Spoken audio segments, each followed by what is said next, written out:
Muy buenas tardes, queridos hermanos y amigos.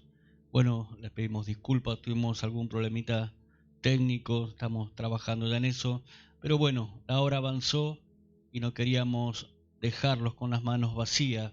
Tenemos unos minutos para compartir palabra con ustedes directamente para que, bueno, puedan llevar la bendición también a sus hogares. Gracias a todos los hermanos que estuvieron esperando, que Dios les bendiga, gracias por su paciencia.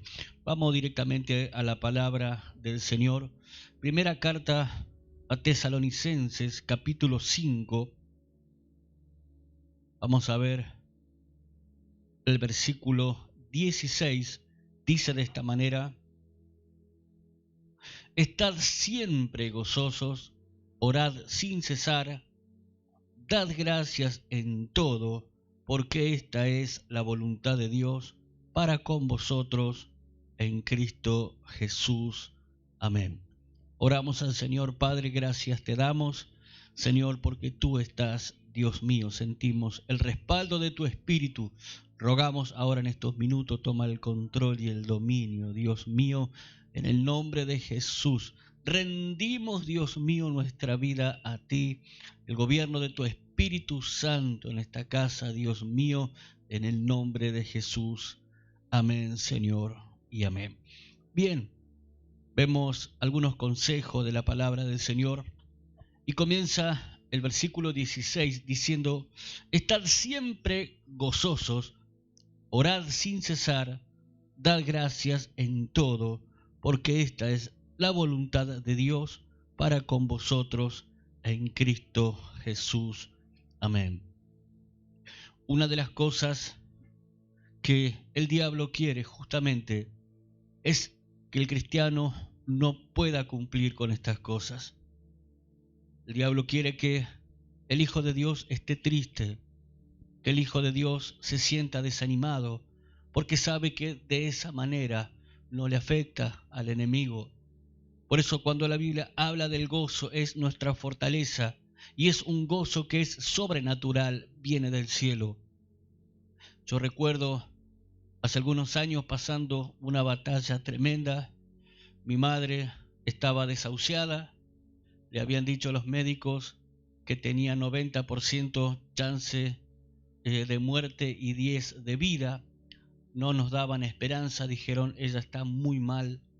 Y obviamente había una aflicción en el alma, orábamos, le pedíamos a Dios y esa angustia estaba día y noche, día y noche. Y un día leyendo la palabra del Señor en esa misma circunstancia, leía que Abraham le creyó a Dios y le fue contado por justicia. Y cuando fui a investigar qué significaba esto, dice que él le creyó a Dios, dice así una traducción, y se llenó de gozo. Le creyó a Dios y se llenó de gozo. Y uno pensaba, era terrible lo que le estaba por pasar, sacrificar a su hijo, tenía que llevarlo 3 días de camino. El hijo le preguntaba: papá, está la leña, está el fuego, pero ¿dónde está el holocausto? Y él dijo: Dios proveerá, hijo, Dios proveerá. Finalmente usted quizás conozca la historia. Cuando estaba a punto de sacrificar a su hijo, vino la voz del cielo y le dijo: detente, Abraham, Dios ha visto que tienes temor y que no le has negado nada al Señor. Así que en la circunstancia que yo estaba viviendo, en esa angustia por la aflicción de cómo estaba mi madre, oré al Señor y le creí que Dios podía hacer algo. Y notablemente, esa amargura y esa angustia se transforma en un gozo de saber que Dios estaba respondiendo. Le creímos a Dios que podía hacer el milagro, aunque la ciencia decía que prácticamente era irreversible.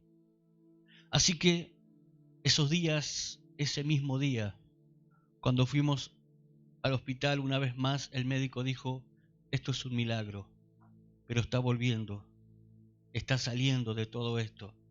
Ese día ella abrió los ojos, despertó después de estar casi 15 días en coma. Así que experimenté lo que era esa amargura y de pronto sentir gozo, porque no estoy hablando de la alegría pasajera, no estoy hablando de algo pasajero, estoy hablando de lo que es el gozo sobrenatural del Espíritu de Dios. Así que Él dice, estad siempre gozosos. Habrá momentos difíciles, momentos también de tristeza, pero Dios nos da la salida a través de la palabra. Luego dice, orar sin cesar. Y finalmente el versículo 18, que es el que quiero compartir en la esencia del mensaje, es, dad gracias en todo, porque esta es la voluntad de Dios para con vosotros en Cristo Jesús. Y de pronto alguno dirá, ¿cómo le puedo dar gracias por lo que se está viviendo? Hace 2 años que quizás está pasándola mal. ¿Cómo le voy a dar gracias a Dios por estas cosas que me pasan? Escucha esto, hermano. Cuán complacido se siente Dios con aquellos que son agradecidos en todas las cosas. Imagina un instante, de pronto usted hace un esfuerzo grande para darle a su hijo un regalo. Hace un esfuerzo, tiene que trabajar, tiene que madrugar.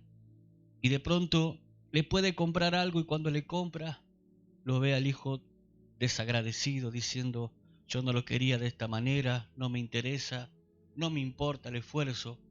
Imagínese el desánimo, lo que puede llegar a sentir en el corazón si estas cosas pasaran.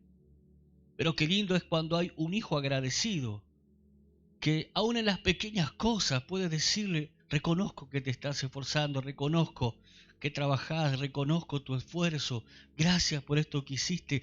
¿Cómo se complace el corazón de un padre? Querido hermano, ¿cuánto más Dios?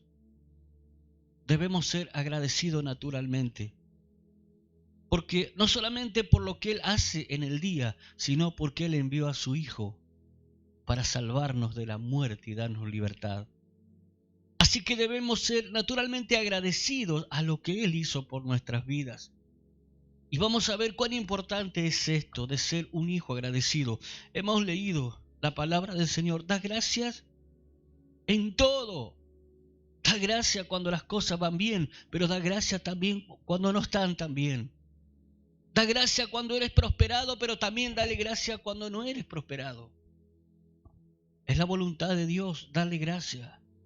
Dale gracias por las alegrías que Dios te da, pero dale gracias por las batallas y por las luchas. Es lo que Dios nos dice, dale gracias por todo, porque esa es la voluntad de Dios. Muchas de nuestras oraciones, en general, digo, la iglesia, normalmente es pedirle a Dios. Es pedirle una cosa, pedirle la otra, pedirle tantas cosas, y está bien porque Él es nuestro Padre. Pero de pronto buscar un hijo agradecido, alguien que le diga, Dios, hoy me presento ante ti, hoy no quiero pedirte nada, el día de hoy voy a orar de rodillas y postrado delante de tu presencia, agradeciéndote por lo que tú hiciste, agradeciéndote por el cuidado a la familia, agradeciéndote porque nos diste un techo, agradeciéndote, Señor, porque hoy hemos despertado y nos diste un día más para poder disfrutar en tu presencia. Quiero leer una historia y mostrarle que esto realmente le importa a Jesús. Es necesario comprender esto, que Él está esperando hijos agradecidos en medio de cualquier circunstancia. Lucas capítulo 17, dice versículo 11, yendo Jesús a Jerusalén pasaba entre Samaria y Galilea, y al entrar en una aldea le salieron al encuentro 10 hombres leprosos, los cuales se pararon de lejos y alzaron la voz diciendo, Jesús, Maestro, ten misericordia de nosotros. Cuando Él los vio, les dijo, id, mostraos a los sacerdotes. Y aconteció que mientras iban, fueron limpiados. Entonces, uno de ellos, viendo que había sido sanado, volvió glorificando a Dios a gran voz, y se postró rostro en tierra a sus pies, dándole gracias, y éste era samaritano. Respondiendo Jesús dijo, ¿no son 10 los que fueron limpiados? ¿Y los 9? ¿Dónde están? Mire lo que el Señor le dice. ¿Dónde están? No hubo quien volviese y diese gloria a Dios sino este extranjero. Y le dijo, levántate, vete, tu fe te ha salvado. Amén. quiero mostrarle rápidamente. La Biblia habla de 10 leprosos. Vamos a tomar uno de ellos. Vamos a tomar aquel que luego vino a agradecerle al Señor. La lepra en Israel era como estar bajo castigo, estar bajo maldición. Cuando alguien transgredía deliberadamente en el tiempo de la ley, quedaba leproso. Casos tremendos como el de María cuando murmuró contra Moisés, la lepra se le pegó. Usías, cuando quiso tomar el lugar de los sacerdotes, la lepra se le pegó. Así que no era bien visto, en primer lugar, aquel que estaba pasando por esta enfermedad. En segundo lugar, no había quizás los caminos que tenemos hoy para sanar. No había hospitales, no había cosas que podían enfrentarlo, no había cura para eso. Así que no había chance para el leproso. En tercer lugar, era altamente contagioso. Nadie quería tener eso. Nadie se quería contagiar. Así que ellos vivían de una manera indigna. Ellos vivían en una cueva, esperando que alguien se digne a traerle el alimento. Y si alguien pasaba por ahí, ellos tenían que gritar: ¡somos leprosos! Porque no podía acercarse a la gente donde estaban ellos. El lugar era horrible, la situación de indigencia, la misma enfermedad corrompiendo todo su cuerpo. Y una de las cosas más terribles, vamos a tomar uno de ellos como ejemplo. Se levanta a la mañana y de pronto se encuentra todo leproso.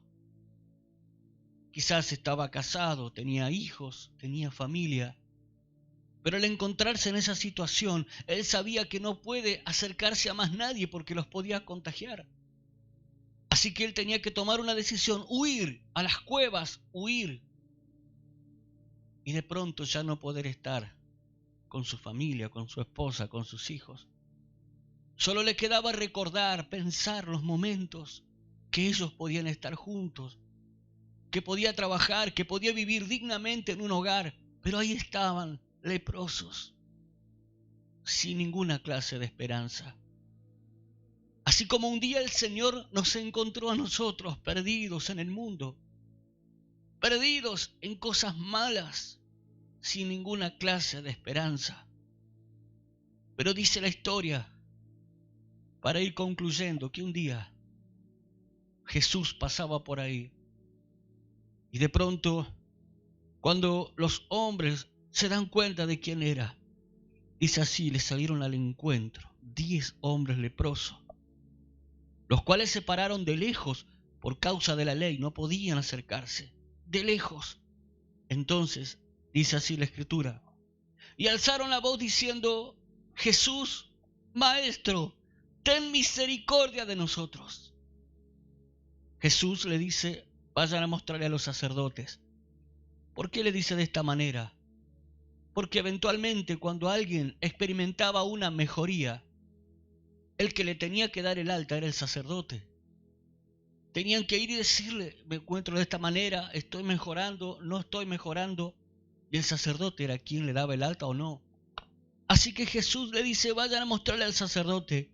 Y aconteció que mientras iban, dice la Escritura, fueron limpiados. Los 10 fueron limpiados.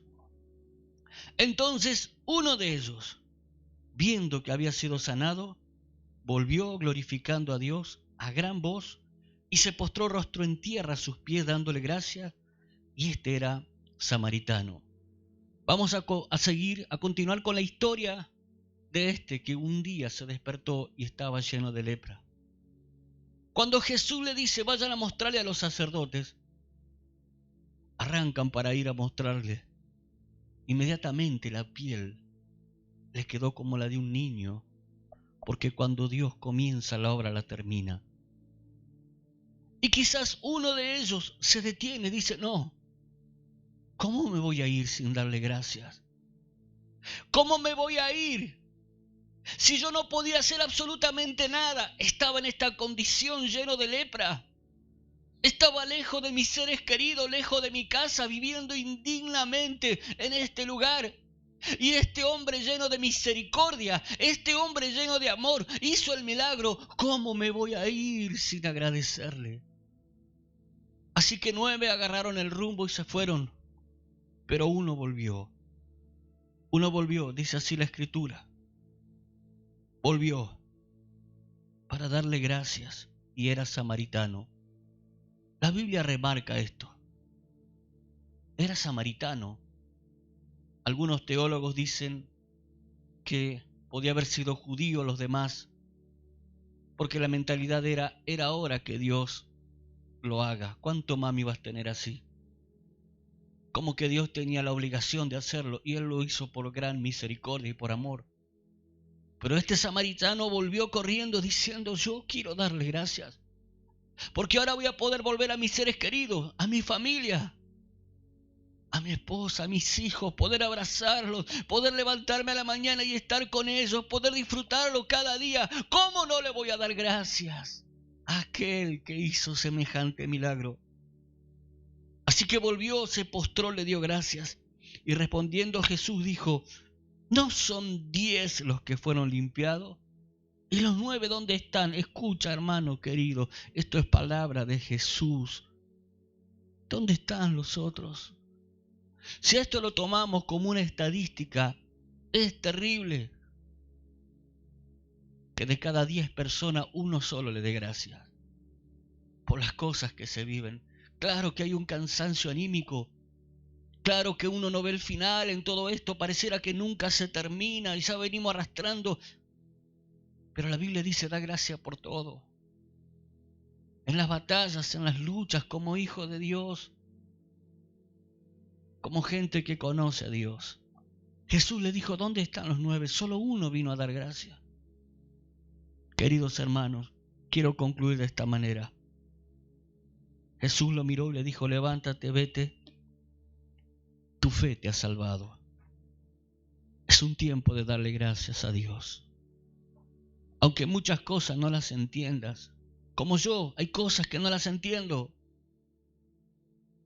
pero sí estamos seguros de que Dios merece que nos humillemos y le agradezcamos por cada día. Si nos tocó vivir un día más, dale gracias. Si hoy pudiste estar con tus hijos, dale gracias. Si hoy el Señor te guardó y te dio alimento, dale gracias. Vamos a orar al Señor. Padre, gracias te damos, Dios mío. Señor, confiamos en tu buena mano, que tú eres un Dios misericordioso. Suplicamos, Señor, que fortalezcas a tu pueblo. Señor, porque muchos se fortalecen dándote gloria y dándote gracias. Porque de esa manera, Dios mío, tú nos fortaleces. Bendice tu pueblo, bendice tus hijos, te lo suplicamos, Dios mío. Y confiamos que se levanta una nueva generación, hombres y mujeres agradecidos por lo que tú haces. En el nombre de Jesús. Amén, Señor, y amén.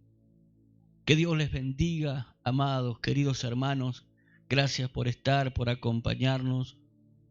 El Señor los acompañe cada día. Sepa que estamos orando por usted, por su familia, sus hijos, y no solamente de la congregación, sino también cada uno de los que se integra al programa de las provincias. Estamos orando también por ello. Que Dios les bendiga ricamente. No pierdan el gozo, porque el gozo del Señor es nuestra fortaleza. Dios les bendiga, Dios les guarde.